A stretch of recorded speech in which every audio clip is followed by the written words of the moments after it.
एक बार फिर आपको कहेंगे खुशामदीद। और ब्रेक पे जाने से पहले कुछ चीज़ें तिश्ना रह गई थी। वो टू यू फवाद भाई, सादिया ने सवाल किया था आपसे कि भाई ये जो इंडियंस ने सारी चीज़ें की हैं और किस मुंह से आप जवाब देंगे। इस पर मैं एक और चीज़ ऐड भी कर देता हूँ। जब आप बहुत ज़्यादा क्रिटिसिज्म का एक there is a red line, very thin line between criticism and going over criticism. जब आप बहुत ज़्यादा ओवर चले गए, What were they even thinking कि अब जिंदगी में कभी इंडिया पाकिस्तान होगा ही नहीं। 2025 ये दुनिया का आखिरी साल है, इसके बाद दुनिया तबाह हो जाएगी और इसके बाद कभी एक दूसरे का आमना सामना नहीं होगा। हम अभी बात कर रहे थे ऑफ द रिकॉर्ड कि ये प्लेयर्स पे इतना असर नहीं डालेगा, वो अपना जाएंगे बैक एंड पे। हो सकता है वो इस वक्त बैठे हुए कहीं लंच भी कर रहे हो, आपस में बैठे हुए आपसे दोनों टीम्स में दोस्तियां एंड ऑल। बट ये जो सारी सिचुएशन हुई और वहां पे पाकिस्तानी साफी ने सवाल भी किया कि क्या इंपैक्ट आएगा, तो डू यू थिंक कि जब इंडिया पाकिस्तान हो रहा होगा तो बैक ऑफ द माइंड ये सारी चीज़ें होंगी? एक प्रोफेशनल प्लेयर के जहन में क्या ये चीज़ें होनी चाहिए, या फिर वो सारी चीज़ें भुला के और आगे बढ़े? और अगर तो भुला के आगे बढ़ना चाहे तो इंडियंस खास तौर पे वो किस माइंडसेट के साथ भुलाएंगे कि जब उनके पीछे ये गद्दारी का सर्टिफिकेट भी होगा और उनको ये भी चीज़ें हॉन्ट कर रही होंगी कि अभी 6 महीने पहले कह रहे थे कि जो दुश्मन देश और पानी बंद कर देंगे, हाँ पानी बंद कर रहे थे, वो इकट्ठे खेल रहे हैं। तो किस डिलेमा में, किस कंफ्यूजन में होगी इंडियन टीम? देखिए, जहाँ तक दोनों टीमों का ताल्लुक है, वो जो प्रेशर इंडिया पाकिस्तान के मैच का है वो तो बदस्तूर होगा, ठीक है। अगर ज़्यादा नहीं होगा तो कम नहीं हो सकता, उतना ही होगा। और कहीं ना कहीं ज़रूर जहन में होता है कि ये जो कुछ भी हुआ है और उसके बाद अगर हम जीत जाएं तो उसकी वाह ज़्यादा हो जाएगी, क्योंकि लोग, ये वही लोग हैं जो कह रहे हैं ना खेलो ना खेलो, वो इंतज़ार में बैठे हुए हैं कि खेलो और उसको किसी तरह से बढ़ा चढ़ा के पेश किया जाए। जहाँ तक आपने बात की कि वहाँ पर मीडिया में और बहुत सारे ऐसे लोग हैं कि जो ये नफ़रतें बेच रहे होते हैं। अच्छा, मेरा सवाल सबसे पहले इन लोगों से होता है, जो जैसे भी इनिशियली तनवीर ने बात की थी कि जितने नफ़रतें बेच रहे होते हैं वो एक दूसरे के साथ बैठ के चाय पी रहे होते हैं, बाहर एक दूसरे के साथ बैठ के खाना खा रहे होते हैं।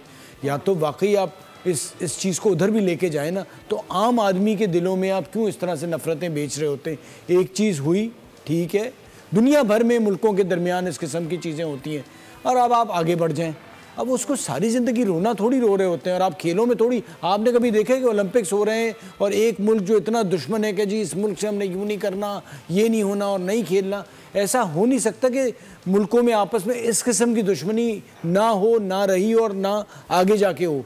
लेकिन इस लेवल पे कोई नहीं आता और ये ज़्यादातर इंडियन मीडिया को इसका मैं कसूरवार समझता हूँ, क्योंकि हम तो अपने बचपन से ये देखते आ रहे हैं हालात 5 साल बाद कुछ ना कुछ ऐसा होता है, 10 साल बाद कि वो हो जाता है, लेकिन कभी इतनी ज़्यादा नफ़रतें और इस तरह की सिचुएशन नहीं आई थी। राइट। अच्छा तनवीर भाई, अभी हमारी ट्राई सीरीज़ हुई और ट्राई सीरीज़ के होने से पहले और इन बिटवीन दैट मे भी ये भी बिल्ड इंडिया की जानिब से ही किया गया, बट ओवर एंड ओवर ये बात होती रही कि जी आपकी एशिया कप, ये पूरा जो आपका एशिया है, इस खत्ते की दूसरी बड़ी टीम जो है वो अफगानिस्तान है, आपने उसमें से बाकी सारी बड़ी टीमों को साइड पर किया। डोंट यू थिंक कि ये नैरेटिव भी बिल्ड करने की कोशिश सिर्फ इसलिए की जाती है कि आप कहीं ना कहीं पाकिस्तान को हर्ट कर सके या पाकिस्तान के इमेज को हर्ट कर सके? मजे की बात, वो नैरेटिव पाकिस्तान से बिल्ड हुआ था। नहीं, ये सेकंड दुनिया की सेकंड टीम, एशिया की सेकंड टीम अफगानिस्तान बोला, ये किसने बोला है? नाम नहीं लेंगे लेकिन आप जानते हैं उनको, ठीक है ना। तो बात ये है कि एशिया की इस टाइम सबसे बड़ी टीम इंडिया है और दुनिया की सबसे बड़ी टीम इंडिया है, अगर आप रैंकिंग के हिसाब से बात करें, ठीक है ना। बाकी मेरी नज़र में जो दूसरे नंबर पे टीम है वो कोई भी नहीं है, सब एक ही कैटेगरी की टीम है। अगर आप ओवरऑल रैंकिंग के हिसाब से भी बात करें और आप परफॉर्मेंस की, प्लेयर्स के हिसाब से भी बात करें तो सभी एक जैसी हैं। मैं ये नहीं कह सकता कि पाकिस्तान श्रीलंका से जीत जाएगा, श्रीलंका पाकिस्तान हार जाएगा, पाकिस्तान अफगानिस्तान से जीतेगा या नहीं जीतेगा, बांग्लादेश पाकिस्तान से जीतेगा या नहीं जीतेगा, ये सब एक ही जैसी टीम्स हैं, ठीक है ना। तो बात ये है कि भाई ये जिस किस्म की बातें हो रही हैं कि लाजमी नहीं है कि आप जो कह रहे हैं कि एशिया कप की वजह से, उससे पहले ये सब कुछ करने की जो है वो कोशिश हो रही है। ये सारा माहौल जो अभी इन्होंने बात की या हम कब से बात कर रहे हैं, ये सारा जो ये चीज़ें बनाई जाती हैं, ये आप हमेशा देखना, मैं हमेशा बोला है कि हर इवेंट से पहले इस किस्म की बातें कोई ना कोई शोशा छोड़ दिया जाता है कि आप उसके ऊपर बात करें और जो इवेंट आएगा, उसको जो मैच आएगा उसके ऊपर हाइप बनेगी, ठीक है। ये सब कुछ हर इवेंट से पहले किया जाता है और ये सब जो है वहाँ के लोग हैं, उनका मीडिया हो गया, उनका मीडिया पूरा ऐसा कर दिया गया है अपने लोगों को कि भाई वो तो हमारे अगेंस्ट ही करें सब कुछ, ठीक है। फिलहाल जो हमें मीडिया में ये सब चीजें जो है वो नजर आती हैं। सब्सक्राइब करें और बेल दबाएं ताकि कोई खबर रह न जाए।